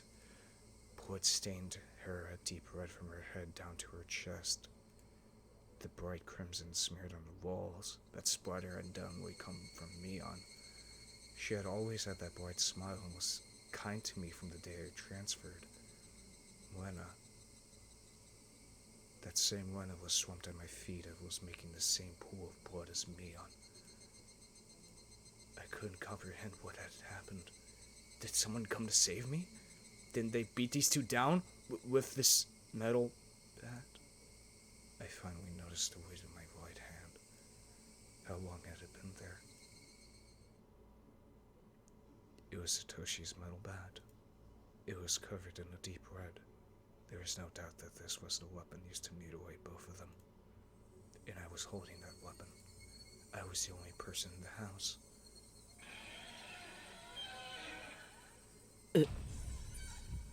What the fuck? Looking at this objectively, I couldn't think of anyone other than myself who could have done it.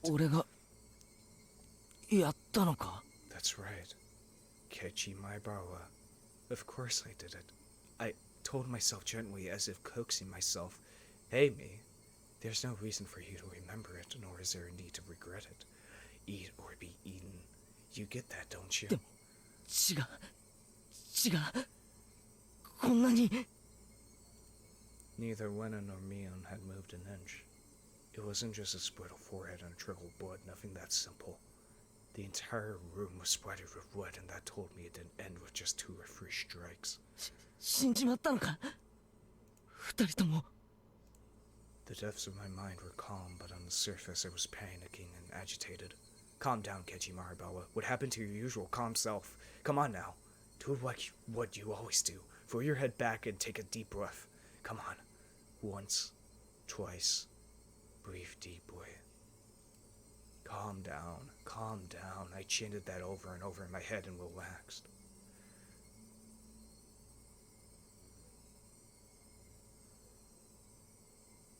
Color came back to my vision and smells we infused air. At the same time, I remembered what happened when I blacked out.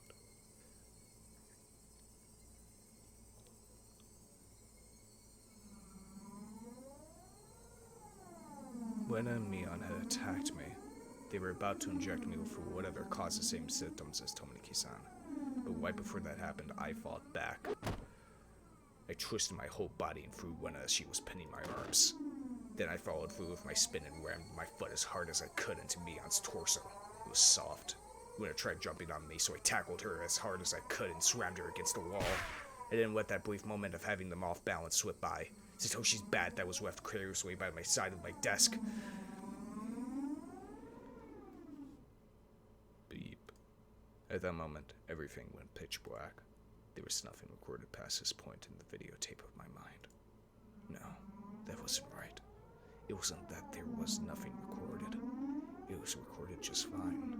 Just the other me inside myself that told me not to look, and I turned off the TV. Just because the screen had gone black and I couldn't see it didn't mean that the videotape within me hadn't recorded it. The TV was just off. The video was still playing. The tape within me creaking along, still playing. On the other end of that pitch black screen, that horrifying video was still playing on. Compared to this, though, the scene right before my eyes, was still so difficult to take in. There was blood splattered everywhere on the walls, the 2 of them in these unnatural bruises, not a sign of movement from them. I couldn't even tell if they were breathing. No matter what the circumstances were, my friends, these girls, I had attacked them. I may have even killed them. But if I hadn't done this, I would have been the one done for. Balancing that out on an imaginary scale, it felt odd that I even felt bad about it. Even if it was a bit excessive, this was justifiable self-defense. The proof was all here. 2 of them collapsed here in Mion's syringe. Mion's syringe filled with some unknown drug would certainly solve the mystery surrounding the incident with Tomoniki-san. And from the fact that both these 2 were involved, they'd be able to pick out the criminals one after the other. Still, I might be suspected for this, but that was just fine. Anyway, now this should be a police affair. This wouldn't fade into darkness like Wena's past instance. As long as the police were involved, that should bring this to a close. They'll probably revisit their investigation on a chain of incidents. Oshi-san would definitely get to the bottom of it. Meaning, my wish of not wanting to die, of wanting to know the truth, that would be fulfilled in its most basic form. It was all a matter of time now. The doctor when I called should be getting here soon. I'll confess everything to him. I needed to contact Oshi-san. At that moment, I remembered. Besides the doctor, a director had been called. It was easy to imagine they were someone deeply involved with the incidents, judging from Wena and Mion's conversation. The ache in my chest, caused by the gruesome deed I'd done, dissipated rapidly. It was not over yet. This place was no longer safe. Stay calm, Keiji Maribawa. It's not over yet. I needed to live long enough to tell the police of this incident. At that moment, I felt like I heard someone's voice from outside. Since people were speaking, it must mean there were more than one person. I moved the curtain ever so slightly and peered outside. It was a bizarre sight. About 4 or 5 grown men were all gathered at the gate. They were very much resembled the 2 men who had assaulted me at the damn site today. Those 2 might even be among them. There was one person there wearing a white coat, but he didn't look like the doctor at all. My gut told me he was in disguise, only posing as a doctor. That guy would probably ring the bell and get me to open the front door. Pretend to be a doctor and to get me to open the door, and then the rest of them would all rush in at once. At that moment, I saw the car parked behind the man, and my heart nearly skipped a beat. The white van! Oh, shit. Oh, fuck. No mistaking it. That van, the one that tried to run me down? The man in the white coat entered the gate and headed towards the front door. The rest of the men hid in the bushes and watched him. I probably couldn't pretend that I wasn't home. Undoubtedly, they just break the window and enter. I need to get out of here somehow. Then use a public phone to contact Oshi-san. Then meet up somewhere. First of all, I need a weapon. Then choose. But before all that, there was one thing that I had to do. And I had no intention of dying. I'd live and reveal the truth about this nonsensical curse of Oshiwa-sama. But what would happen from here on, regardless of how determined I was, may bring about my demise. And that was why there was only one thing more important than getting out of here right now. Get a syringe. I need to get that clock out quickly and take down the note hidden behind it. Damn it. The tape was sticking to it fast. It'd be fine if it was torn a little. I opened up the slightly torn note and began writing another passage with a ballpoint pen. If I wasn't able to inform Oshi-san, then the only thing I could rely on was this note. I never thought a piece of torn college-ruled notebook paper could be this reliable before. I had no time. I'd only write what I knew right now. I needed to leave some sort of information that would lead them to uncover the truth. Run and Mion and conspirators of the perpetrators. This was an undeniable fact. I still didn't want to believe it, but it was a fact. Anyway, I leave all the information that would help lead them to finding the perpetrators. There are 4 or 5 adults, maybe more. They have a white van. This was everything I was able to see from the window. There may be more. Also, there was that unidentified person known as their director. To begin with, the term director didn't mesh with Himizawa at all. If they were going to include the directors from the past incidents, then the only one is the construction foreman, the victim from the first murder. The very first victim in a chain of incidents. Killed in a lynching, his body divided into 6 pieces. His right arm was never discovered. The police should have confirmed that death. But Wen and Mion did both call him director. They said director. They wouldn't use that term to refer to someone who was dead. The police would never even conceive that someone who was deceased could be involved. Could that be some sort of oversight? I didn't know. But even if I didn't know, it could be a big hint for Oshi-san. That's right. They needed to start fresh from the first incident. It wasn't just a simple dismemberment, but the start of the sting of mysterious deaths that would follow. So then, there must be something hidden there. Police will investigate the victim from the dismemberment incident. He's alive. His death should have been established after an autopsy. Logically, you would think as much. But was that really the case? Could it have been some sort of ploy that they were able to deceive the police with? You shouldn't jump to conclusions, but he may still be alive. I had no time to ponder that right now. Oh yeah, there's something even more important I need to write. Tomiki-san's death was from an unknown drug. That's right. That drug. It was an irreplaceable piece of evidence. No doubt, just by reading this, everything would be uncovered. I couldn't just leave that vital clue laying on the floor. The syringe is proof. Writing that down, I stuck the syringe onto the back of the clock with plenty of tape, so it absolutely would not slip out and fall to the floor. Firmly, firmly! The bell rang. They were all here. I couldn't write anymore, but even still, there was one last thing that I had to write. I have no idea why it has become like this. This may be the closest thing to the truth out of everything I wrote on this note. If you are reading this, then I am probably already dead. Though you may or may not find my body. If I was going to write out everything that could happen, either dying from the curse or being demoned away, you who are reading this, please uncover the truth. That is my only desire. With this, my last will and testament was complete. It wasn't certain that I was going to die, but it was my final plea, just in case. I folded the note, stuck it back onto the back of the clock, and turned the clock back to its usual spot. I couldn't help but pray, Oshi-san, if something happens to me, I leave the rest to you. After that, I gazed down silently at Rena and Mion. This was probably the last time we ever seen each other.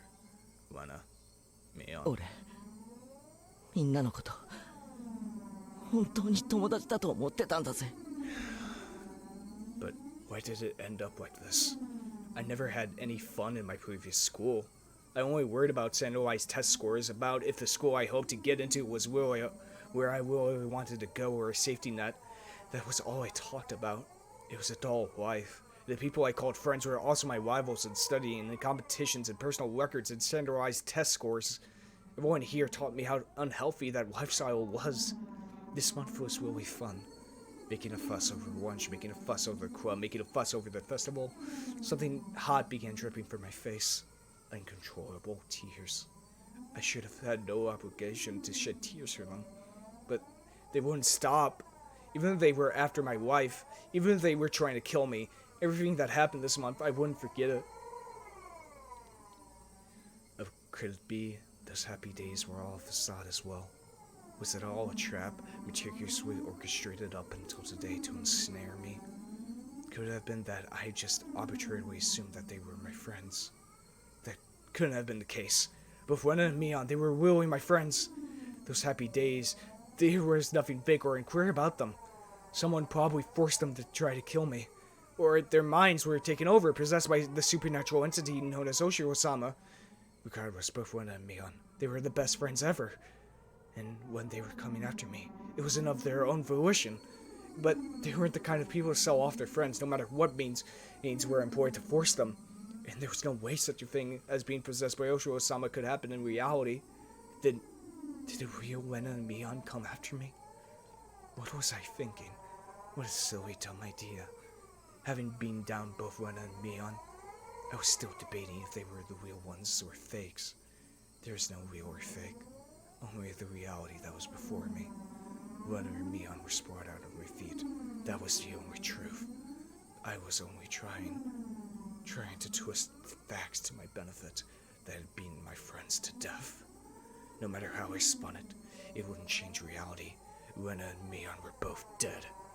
It felt like there was a crack in the damn strings of emotions I was holding back. It felt like my calm state, which was nothing more than a bluff, had receded. In that opening, insanity was leaking out. I killed them. I killed them. Rena and Mion, I killed them. The doorbell rang again. The unrelenting echo pulled me back into a state of composure once again. I didn't have a moment to spare. Quickly, I needed to get away. I didn't want to die. I would uncover everything after that. The identity of whoever or whatever had pushed me this far. Even if I had to drink mud and eat grass, I would survive. I would survive. I would definitely survive. I killed Rena for that very reason.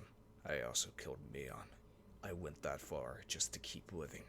So I can't die. For my sake, and for the sake of the way Rena and Mion. I have to survive. I ran towards the door and grabbed my shoes. The doorbell rang again as if to urge me on. Behind the single solitary door, they were there. Keeping quiet, I headed towards the kitchen. Headed towards the back door. Before opening the back door, I put my ear to it and checked for people outside. No one. After I put on my shoes, I opened the door slowly as to not make a sound. Oh shit. Piercing voice echoed out. The voice stabbed through me, setting my hair on end. I had to run. Get out of here, Ketchy! One after the other, I felt stuff like rationale and intelligence, those things you use when you have time to spare, spill out of me. I didn't feel any pain from the branches scratching my arms and forehead. My autonomously pulsing halt also felt neither fatigue nor pain. My entire being just wished to live. There was nothing else it desired. It probably had no complaints whatsoever. So of course I wouldn't feel fatigue. I just ran, just recklessly rushing in the direction I was already heading. Even if nobody was chasing after me, I'd still be running like this. There wasn't a thought in my mind about where I was headed. Turning around, I felt a presence right next to me. That presence was, without a doubt, chasing me like my shadow. If I took even one misstep, I would be devoured. That's what I thought. So I didn't turn around. I didn't stop. I ran at full speed. Shit, man. Holy shit. So much is fucking happening. That was a tripping of Higurashi. Tell me it was evening. Trying to tell me something, and then I finally heard it. The wailing cry of the victims who didn't make it. Would I be joining them? Higurashi. Only the Higurashi knew. They knew everything. They definitely knew. So I ran towards where I could hear more of the Higashi's chirps. But the further I ran, the farther away the chirping became. I couldn't get near them. Why are you all running away? Was it my fault? Was I the one to blame? Then I'll apologize. I'm sorry. I'm sorry. I'm sorry. I'm sorry. I'm sorry. I'm sorry. I'm sorry. I'm sorry. I'm sorry. I'm sorry. I'm sorry. I'm sorry. I felt that the only Higashi we knew.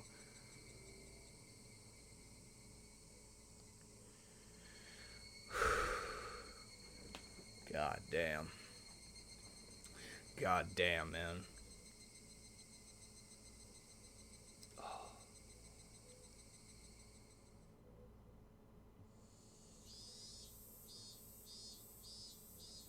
Okay. I think this is a good time to save here because we have been going on long enough. Holy shit. Oh, what has happened? Holy shit. When Neon are fucking dead, there was this mysterious syringe, and we don't know what the hell that's about. And it just, holy, what? And now we got this new element of the director. Who the fuck is the director? I have no idea. I don't have any idea. But anyway, if you guys enjoyed this type of content, hit that subscribe button. If you liked it, hit the like button. Want to tell me something? Put it down in the comments below. Want to join the Discord server I own in, or in my Twitter? Check the description below. And yeah, this has been Voidlego. I'll see you guys next time. See ya! Have you ever wanted a place you could meet people and kick them in the face? Well, I got news for you. It's a place called Jimmy's